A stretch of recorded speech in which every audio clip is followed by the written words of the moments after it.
Hello, teachers. Welcome to Let's Talk Teaching. This is our session in May. We're talking about assessments, and it is lovely to have you join us. It's always so exciting to see who's going to sign up. I went through the registration list a little bit earlier and just had a look at some names that I had recognized, some names that I hadn't. So it's always so nice when new teachers find us. It's just amazing. So my name is Dr. Philippa Fabry. I am the sort of head honcho at Education Services, driving this truck down the freeway and looking for teachers that we can empower and schools that we can assist and parents that might need our services as well. Just a little brief introduction to who we are. So Education Services, we are here in Port Elizabeth. And tonight I'm joined by my gorgeous colleague, Rianda. I'm going to bring her on as well to say hello. And it's always so nice when she joins me because she has this wealth of experience working in schools, having started her own school and headed up her own school. So this is my what do you call it? My kindred spirit. I don't know. We've kind of walked along a similar road, having both started schools and trying to fill a need where we see a need. How are you? Hi, I'm fine, man. You are too kind. Goodness, thank you. It is so nice to see you and so nice to join tonight. Thank you for letting me do it. Yeah, I'm really excited, Rianda, because assessment really impacts everyone. We've all been through assessments ourselves at school. We've set assessments, we've marked assessments, we've had to moderate assessments. So from grade 1, teachers are doing assessments all the way up to matric. And as we're heading into the June exams, which is a stressful time. I mean, I had parents coming to see me today, sort of saying, this is the worst time of year for us. You know, the June exams, our house is so stressful. We're all walking on eggshells around our child because, their stress levels are through the roof. And I get it, it is stressful, and we do put a lot of pressure on our learners. They're having to do, sometimes there's 9 subjects times 2 sometimes papers. So you're looking at about 15, 16 exams in a short space of time. It's a lot. Yeah, it is a little bit stressful. So we thought, let's chat about assessment. Let's talk about assessment because, like I said, if we can help teachers to maybe look at assessments in a different way or through a different lens. Tests don't have to be scary. Do you agree with that? Do you agree they don't have to be scary? Definitely, I agree. And tests are there for a reason. And yes, unfortunately, we have to have the paper. We have to prove the kids have got marks and things. But tests are very important for teachers and for the kids and for parents, for everyone involved in it, because it really shows you where this child needs your help and what they can do and how. I sat with a little boy today, a grade 5. He's not little, but trying to help him to do long division. And I said to him, boy, the reason we have to do it, the reason we're doing this state so that we can see, because long division is times, it's minus, it's plus, and it's divide. So then I can see which of these steps don't you know. Then I can help you. If you get stuck on the minus, then that's the one I need to help you with, because the others you get. So it's really it's such a nice tool. And I think if we can think about it like that, I know it's a lot of paperwork and a lot of stress, but if we can think about it, it's such a nice tool. It's such a nice way for us and for teachers to see how can I help this child? Where is the challenge? What is a little bit not there yet? Yeah. And, I was thinking back, I remember my first teaching prac, where you have to go and visit schools and you spend 2 weeks in a school, and a teacher will be your mentor, And I remember the first experience or the first sort of time I really thought about the fact how kids view assessments. And she said to me, we never say the word test. We must say assessment or quiz or worksheet. Yeah. must never use the word test, because then the children won't be so nervous if we say test, it makes them scared. So we must say quiz or worksheet. And she also said, and we never mark in red pen. You must only, if you're correcting their work, you must only use pink or purple or red. Never use red. Don't use red because it has a bad negative connotation. And that stuck with me. That has stuck with me. I still will never mark work with a red pen. I'll use every color, just not red. Except red. Shloman. Yeah. So let's have a look. We're going to have a look quickly at some of the benefits. So what we're going to unpack tonight is we're going to look at the benefits of assessments, because they're not going anywhere. So we have to do them. We'll look at what is an effective assessment. We're going to look at the types of assessment. And we're going to look at some of the, I suppose, accommodations that can come along with helping a child with assessments if they need specific concessions or accommodations. Yeah. And then the other thing is a tool, an assessment tool that I want to introduce to our listeners, because it could be helpful. But let's get through the first part of the benefits of assessment. So obviously, yes, we have to do them. They're part of the CAPS curriculum. They have you have a certain amount of assessments and tasks that you have to get through in the year. But they really need to be seen as tools to give you clues. They are informing us as teachers how to teach better, maybe what we need to change with our teaching approach, what to teach, because sometimes you need to know where to start. You almost need to know where the kids are before you can start teaching, because you might be teaching them stuff that they already know. Exactly. So sometimes you might need to assess to see what do they already know about this topic or about this concept or something like that. So those are really what the benefits of assessments are. They inform you, they guide you, they help you be better at your craft as a teacher, and that feedback loop. Now, a feedback loop, basically, it gives you somewhere to start, and then you teach, you assess again, and you look at the results, and you say, do I need to go back, or can I move on? So it gives you that lovely guide of what to do, So the benefits, I mean, I'm sure there's more, but those were the things that kind of sprung to mind when I was thinking about this. Yeah.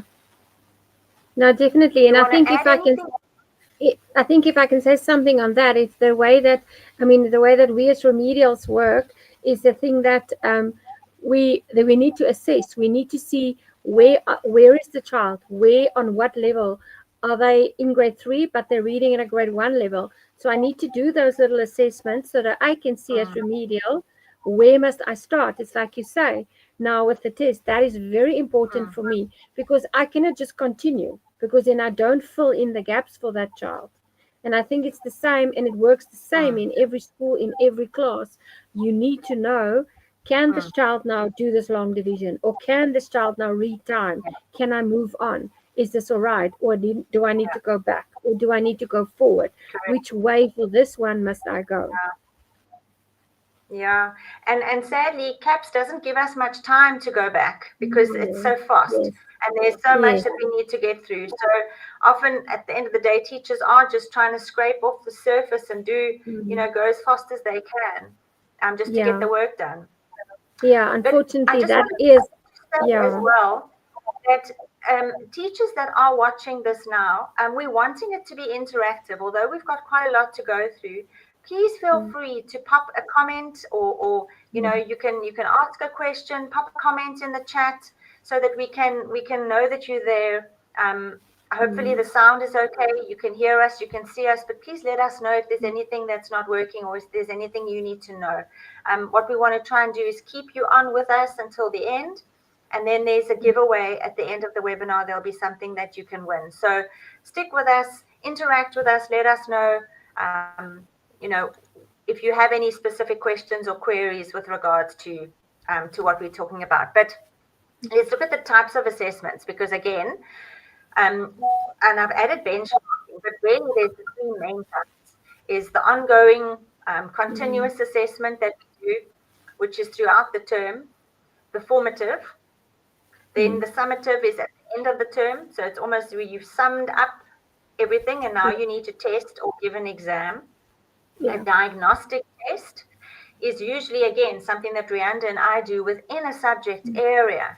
You might take reading or you might take maths, and you do a diagnostic test because you want to see how this child is understanding that specific subject. So as Rianda was saying, you can assess a child's reading in grade 5 and see, wow, they're reading on a grade 2 level, right? There's an issue here within the subject area of reading. And you could do the same with maths. You could think, okay, they're doing grade 5 maths, but their foundations of mathematics is on a grade 2 level or a grade 1 level. But you have to know that by doing that diagnostic assessment. Yeah. And then benchmarking, we don't do A&As anymore, right? We're not expected to do A&As anymore, or those grade 3, 6, and 9 tests that the department. And few years back, correct. We used to have to do those because you had to compare the grade 3s throughout South Africa in all the schools what they were doing, right? And so those are the sort of benchmarking assessments that you can do to compare progress, but also to compare progress amongst all the grade 3s in your school. So you want to see how are they all doing, and then almost put them on a little ladder from 1 all the way up to see how who's bottom, struggling, maybe needs remedial, and who are the ones that are doing well at the top. Yeah. You know what? Yeah, what I've seen in a school as well, and that was so nice. What I've seen in a school is where the grade 3 teachers, they came together. There were 3 classes of grade 3, so they did these benchmark tests for themselves, and they said because they want to see there were like 120 grade 3s, and they wanted to see which kids is doing well in math, which ones are really good with the Afrikaans and the English. And it was so interesting, the results for them. And the one teacher said, well, I love math. Let me take. So they switched. So they took all the little ones that are struggling a little bit with math, and they gave them for half an hour a week. They gave them to that teacher.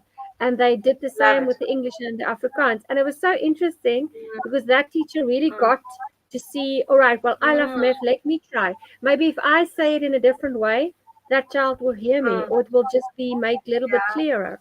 And the results was amazing, and the kids loved it because they get to big class, and they get to switch the grades and things like that, or switch classes and teachers. So the kids loved it as well. Yeah, and they only did it for a term to see, and it worked very well. But it was just a fun idea. I love that idea. That's sort of thinking, out of the box, foresight. How can we do things better? Yeah. All right. Well, then let's look at an effective assessment and what an effective assessment should look like. So as you're setting those papers, teachers, what is going through your mind as you're setting papers, and hopefully you're setting a paper according to what work you've done. You're not just sort of grabbing an assessment that you found on the internet somewhere and just saying, okay, I'm going to give that one. It's got to inform your teaching. It's really got to be something that you do for your own teaching and learning, to understand your learners and how they are doing, how they are coping, how they've applied what you've learned. We never want to just teach for the sake of giving a test. We really, really want to try and teach so that they have this understanding of the work that lasts beyond the test. Not just I'm learning for this test and then I'm going to forget it tomorrow after I've written the test. So you want them to apply what they've learned so that it can be a long-term thing. So assessment for learning is important when you're planning and you're putting your assessment, you're writing that test out. Being able to allow the learners to get feedback for themselves. I love where it says assessment gives the learners a visual picture, or it makes learning visible for them. The learning is in their head Yeah. unless they are able to evaluate themselves by doing a test, Yeah. So it provides a feedback loop for the learner too. Yes. I Yeah. haven't done well. What do I need to do in order to improve for the next time? To improve. There we go. Future lessons. How can I improve myself? Yeah. Yeah. Yes. So it's really an important tool to give information to the teacher, to the learner, and obviously parents see the results on the report. Parents don't generally see an assessment that comes home. I think teachers are a little bit concerned about sending tests Mm. home for parents to have a look at, but Mm. it can provide remedial opportunity there if you've seen Yeah. where they've gone wrong in it, Yeah. Yeah. you know. I think there's different reasons why teachers don't send the tests home. There are different reasons. And it's every teacher's choice and every school's choice how they handle it. Although it Mm. is very important to go back and to show the child, listen, you can do this, but let's see, you couldn't. We haven't managed this yet. So let's go back and do this. So Yeah, I'm going to give you more exercise yeah, in this. And that's also where you can tell the mom in the parent meeting, or when you go through the assessment with the mom, if that is the school's policy, then you say, right, look here, this is what your yeah, child can do, and look how good this went. But there are a few challenges yet that we haven't done that yet. So, yeah. yeah, yeah. Okay. I think it's something that we've got to do as teachers as well is after you've Mm. given the assessment or to sort of do some Yes. reflection, self-reflection, look at the test and answer those questions for yourself. Is this test promoting development for my learner so that they can see how well they're doing in a positive way, not so that Yes. they can see how badly they're going to do, No. but so that they No. can see their ability and learn from it so that they can want to improve, you Yeah. know. Um, then when I give my learners feedback, is my Mm. feedback going to make them want to try harder or going to want to try Mm. less the next time?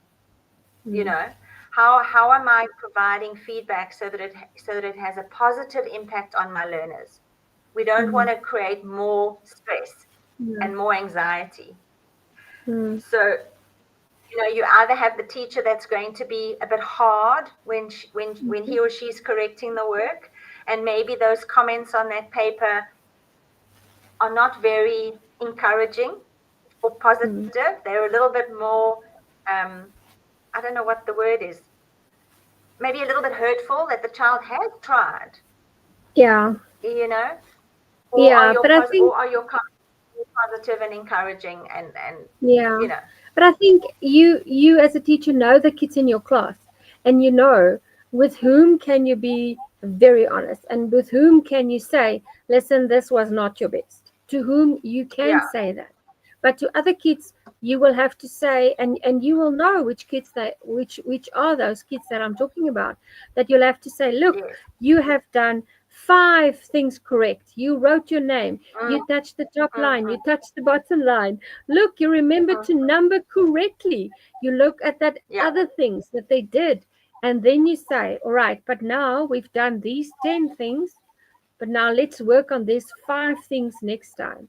So the mm, positive reinforcement, always positive, mm, and then you can say, it's how you always. say it. Yeah. Yeah, yeah, 100%. Hmm. You certainly don't want to make any child feel worse, No, I you mean know, they already feel bad, and because they already are very aware of it. So, and I mean, the point is not to depress them. The point is not to embarrass them. That's not the point. mm, That's not the point yeah, of an assessment. The point is to see, where are you? How can I help you? yes, That's that's the yes. point. Yeah. So I'm going to bring Leandri on with us. She's our third partner in crime. I see she's waiting patiently backstage. So we're going to talk a little bit about performance anxiety. Hi, Leandri. Nice to Hello, see you. hello. Wait, sorry, my mic was off. Hello. I was just you. typing a comment now saying that, sorry, I just joined now, so if I missed anyone's comment, then they are more than welcome to send it again, then I'll respond to it. But yeah, sorry for being late, but I'm No happy worries. to join. Yes. Yeah, we love having you. So we were just going into the section now about performance anxiety or test anxiety that really Yes. does sort of crop up quite often, and seems to be becoming more and more common, where it could look like the child is giving up and isn't putting in the effort because they've tried and they're not able to get the results, so they start becoming less and less motivated, and they often become quite lazy and defiant about having to study or learn for tests and exams. And it's often the boys are often the ones where I think their ego takes a bit of a knock if they're not doing well. So they rather just not put in the effort, because if I don't put in the effort, I'm not going to be disappointed if I don't do well, right? No, And then on definitely. the high performance, yeah, go ahead. No, I definitely, and I told my students during last week's lessons as well, we actually spoke about assessments, and I told them that each child wants to excel and reach their full potential, so no child wants to struggle. So when they get to a point where they study and it goes well at home, and a mom will they will always tell us, no, but they did study and they did know all their work, and then they get to the test, and then they can't complete it, they're running out of time, they didn't understand the question, and we never know what went wrong, but it's most likely anxiety. Looking at all the other children finishing their tests or exams, time running out, the teacher standing in front saying, you've only got 5 minutes left, or you only got this left. It's a real thing, and we see it quite often in remedial therapy, where children do really well if there's no pressure, but the moment there's pressure and it's assessment time or exam time, then they fall off the wagon. Yeah. And often you see the test anxiety with girls who are very high achieving, and they're not happy unless they're getting those 90%, and so they really throw themselves into their work, and you can't get them away from their books. They eat, sleep, think, everything has to be about school and doing well, and they can get into a panic attack type of situation in a test if they hit a blank. They've crammed every last minute until the teacher says, okay, put your books away now. They're still trying to get as much information into their brain as possible. And that sort of high performance, that very high achieving type child, then they often hit blanks, or they have panic attacks in a test, or they really struggle with their mental health during tests and exams. Just to watch out for that as well. Yeah. So I think they put unnecessary pressure on themselves. Yes.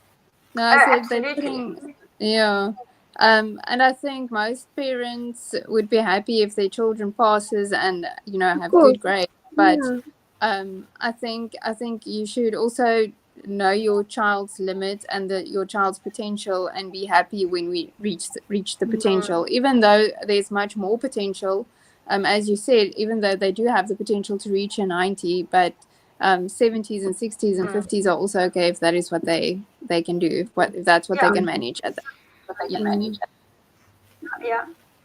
And then just some accommodations. I know we've addressed this in previous webinars, but Leandri, do you just want to go through these concessions that learners can apply for? And again, it has to be formally applied for by having a psych ed assessment. But if it comes through the assessment that the child will benefit from these accommodations, can you just go through them for us?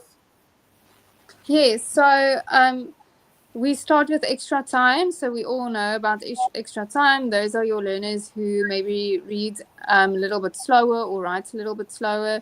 we usually do assessment accommodations for children with diagnoses like ADHD, dyslexia, autism, reading problems, all those things. So extra time, you can apply for extra time, and then I think I can't remember, is it like 5 minutes on an hour or 10 minutes on an hour? Do you know, Flipper? It can be 10 or 15 per hour. Yeah.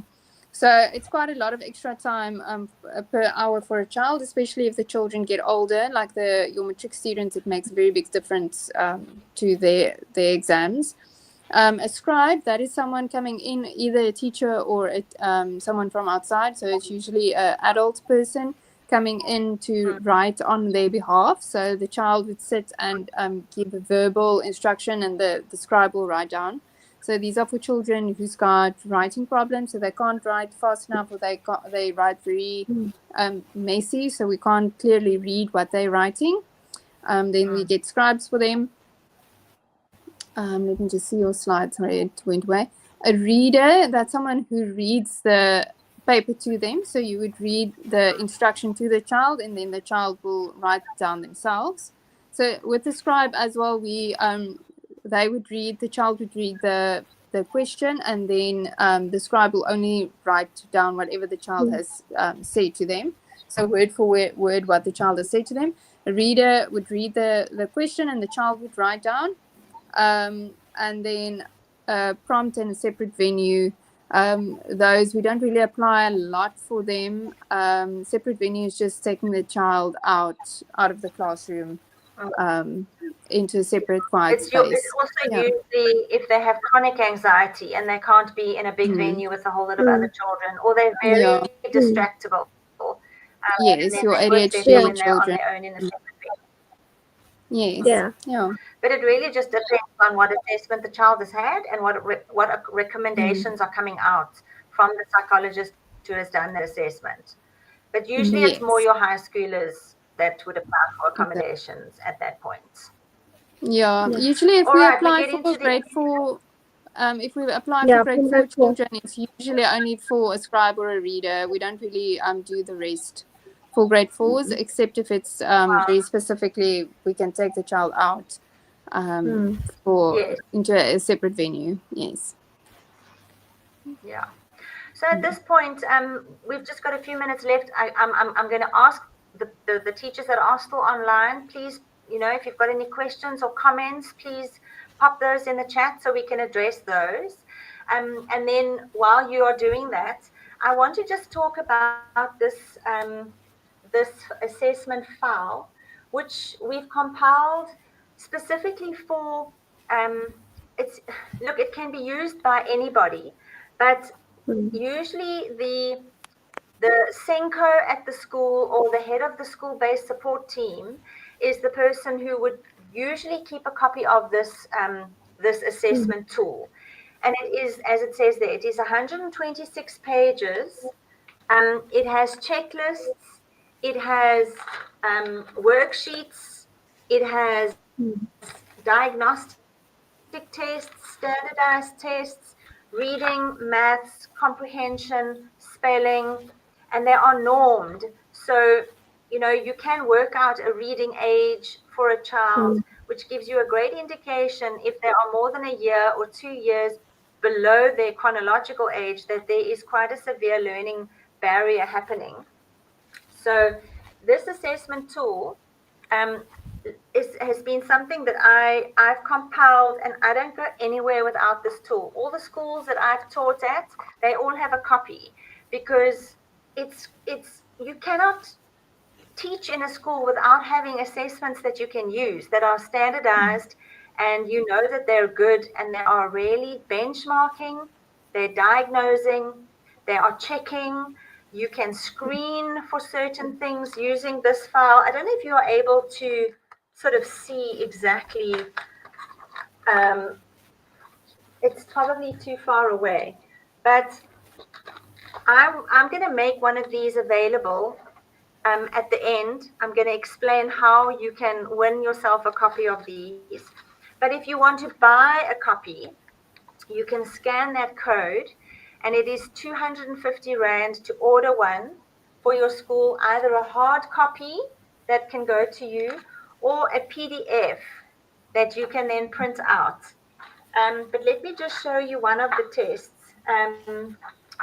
if I can. Let's just say you want to assess comprehension. So you're going to get the child to read whichever grade they're at. You're going to get them to read one of these. So this is the grade 2 level test. They're going to read the little story, and then you've got questions to ask. And depending on how many questions they get correct, you then can work out, first of all, how many words did they misread? Did they understand what they were reading? And then how much of the comprehension questions could they answer? And that will give you, you can work out on a norm exactly their comprehension age, their reading age. Yeah. So I would really encourage you, if you would like to get a copy for your school, scan that QR code, or you can send me an email and we can send you the order form. But what I'm going to do is I'm going to say to the teachers who are still online, and again, this file is normed up to age 13. So it's going to help primary schools. It's not really going to help high schools because your learners are too old. Most of these standardized tests go up to age 13. So if you are thinking of getting one for your school and you're a high school, it's not going to be beneficial, but you are more than welcome to get one and pass one on to primary school teachers because it's a valuable tool. We should all be screening. SACE, the Screening, Assessment, Intervention and Support Policy, says that we should always be screening our learners and making sure that they are on par and that they are doing okay. And this file, 126 pages of checklists, perceptual tests, reading tests, honestly will be worth spending 250 Rand to get. So my address, I'm just going to pop that up on here.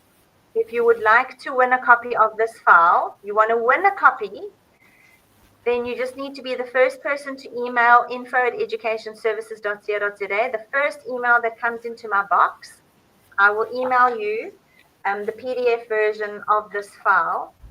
If you would like to buy one and you're not the first person to email us, then you are more than welcome to send me an email as well, and I will send you the form to order yourself a file. But yeah, I think I'm going to look at some comments now. I did see a few coming through. Let's just see. I'm going to have to take my email address off because it's going to be in the way. Sumaya says, where did it go? I think I answered that one in the comments. I told her we should do a standardized reading test. Yeah. Right. So yes, you can just how explain would you it know to what the reading test. age they are? Yes. Our Yeah, school so you would ensures do another one. No, it's fine. You can go. Our school ensures that we send tests home after we've done corrections on it. Yeah, I think there are positives and negatives because it's good for parents to be informed of what's happening. We also don't want parents to be punishing children because they haven't done well. So we've just got to be very, very careful how we manage sending assessments home. I think it's got to have the right message. It's good for parents to have a look and maybe redo the work, or, you know, if you want to provide a bit of evidence as to why the child needs extra lessons or why the child requires remedial, then you might want to send a test home, or maybe just have a meeting with the parent and have the tests to discuss with them. But I'm not too sure. Again, sending tests home can be useful, but they could also be misread. Yeah, I don't know. What do you think, Rianda? Sending tests home, what are your feelings about that? It's every school's policy. It's how every school handles it, and the decision of the school, the principal, the assessment team, what they've done. There are lots of different opinions about it. Sending a test home can be very positive or it can be very negative. Parents don't always understand what was assessed and what does the mark mean. They only see 2 out of 10. but they don't see what was correct or what was supposed to be done, or they don't understand what the test was about. So it's difficult, and they don't understand an informal and a formal test and stuff. So it can create more anxiety, or it can be a very positive thing. So it really is dependent on the teacher, and the teacher usually follows the assessment policy of the school. Yeah. Yeah, Samaya says here, sending tests home ensures the parents are on par with their children's education, and if they have queries, they set up meetings. You know, I agree. Yeah. You don't want parents at the end of the term, the child hasn't done well, and they get a fright because they had no idea. You know, So they almost, I think it's a surprise. I think it's important. I think it's important because for me personally, I would want to see how my child answered and approached assessment, to have a clear indication of where she's struggling and where she needs help. I mean, I don't want a teacher just to tell me, oh, your child's failing. I would want to see the proof, and I would want to see it earlier rather than later. I don't want to wait for a report to come home and then only realize that my child's struggling. Samaya also says, no, I went through the definitely. process For me of as a sending a mom as child well, for I want to see. and to apply for a scribe, but it's a very long process and might only apply for November exam. He's in grade 5. Yes, it is a long, tedious process for sure. But you know what? It lasts a whole phase. So if they have an assessment in grade 5, it'll last all the way through to, you know, the end of grade 6. And you might only need to apply again for a reassessment in the senior phase. And then hopefully not again until... Yeah. And that assessment file of yours that you have, if the teachers, you know, when you do those things, you understand, all right, I don't know what the problem is, but I'm doing this reading test of Philippa's file, and then I can see, listen, this reading test, there's something wrong. I don't know what it is, but I'm going to send her this child.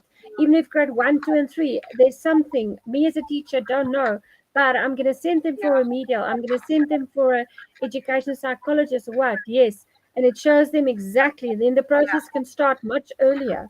Yeah. Yeah, exactly. I agree. I just want to see if there are any other questions here. But I do think it's also I think really, like I'm saying, I do think it's the school's discretion. Say again? Well, if you would want to start helping those children. So if you have identified that a child is struggling and maybe needs someone to read for them, and you've applied for it, but for this, you can still. I'm not sure if I'm referring now to what we've done in other provinces. So I'm not sure about the Eastern Cape province's policy surrounding this, but you can, as a school, still say, okay, we're going to support this child by giving him concessions without having a formal concession. I'm not sure if No, they do. You don't need to get the permission from the department until they write those formal exams. But schools like to have that in place because then it shows evidence of support. You know, you need to provide evidence that you've given the support and that the support has made a difference. If you give support and there's no difference, then you almost have got to look at, okay, why is nothing working? You know, what do we need to change? What do we need to review? But for that grade 5 child, I mean, they can continue to give the concession without the permission from the department. Yes. Yes. So, any last thoughts? Any last advice for teachers before we end off? What would you say? You know, I know it's specifically, I suppose, foundation phase teachers, you are giving, you know, reading, you're doing some maths as they're getting into grade 3. You're not really formally giving them written work tests in grade 1. It's more listening to their reading, maybe giving them those spelling tests. But what advice would you give teachers just so that they can go into, I suppose, school tomorrow thinking, I'm just going to look differently. I'm going to think differently about assessment now. It's not just a tick box that I have to do or that the curriculum says that I have to do it. It's a beneficial tool for me to use to better myself as a teacher. Any closing remarks? So I think just always be wary of the comments that you're sending home, because there's always a mommy on the other side reading that, or a parent or a caregiver reading that. I've recently seen comments on a report that was very negative, and I just felt that it was very uncalled for, and there's other ways of expressing yourself if you're frustrated with a child. So I think that's one thing. And the other thing is that we use assessments in order to support children as well. We do not use assessments to see who's clever and who needs help. You know, we don't put them into boxes using assessments. So yeah, I think just be gracious when you do assessments, and when you're marking, and when you're giving comments, and when you are giving feedback. And there are many different adaptations that you can implement or adapt your assessments to in order to support children. And you can ask us to help you if you need to adapt things. Like for children with dyslexia, there's a lot of different ways that we can support children with dyslexia with regards to assessments and all the other learning barriers that we see in classes. Yeah, I think we can support them. I don't think a teacher should ever feel that they are on their own and alone and they don't know where to go or what to do in order to support a child. I think we're just a email and a call away, and we will help you navigate through each and every one of the questions that you have. Yeah, and I think what would you say? Yeah, and if I can add something, I agree fully with you, Andre. There's a way to say something. At the point of the assessment is not to embarrass. It's not to break them down. It's to build them up. And I think if you can imagine, if you can see on a child's face, in their eyes and their face, how scared they are, how much anxiety they have. Now, them as a little person, and seeing that, and I know assessment puts a lot of strain on you as a grown up. Now imagine you feeling that. Now how must that little body handle it? So if you can put yourself in that little child's shoes and do it in such a way and be calm and be relaxed and be filled with grace and handle it like Leandri say, then and look at it as this is a tool. How can I help you? Not, though you didn't listen, you didn't do what I want. No, it's not about you. It's about, listen, how can I help this child? What must I do? How can I? Must I involve other teachers? Must I source the work out? Must I go to the phys ed teacher and say, listen, these kids are struggling with left and right. Can you make up a game in your sports, and can you help them to learn how left and right works? It's all of that kind of thing that will help you. That's what assessments will do. It's a wonderful tool. Yeah. Yes, absolutely. I love how you say that. It's got to be all of us doing as best we can, not just one person assisting. Let's see how many people we can bring onto the team to support that child to make progress. Well, thanks guys. Thank you very much for being on here with me and for sharing this topic. We could be going on all night, but I'm sure teachers have got tests to go and mark. So thank you for watching, everybody. We're going to be taking a break. We won't be doing a Let's Talk Teaching in June because we're going to be having a bit of a holiday and relax, and we'll come back and see you the last Wednesday in July. So look out for that one. But otherwise, guys, thank you so much. We'll see you the next time. Bye. Bye. Thanks again. Bye. Bye. Bye.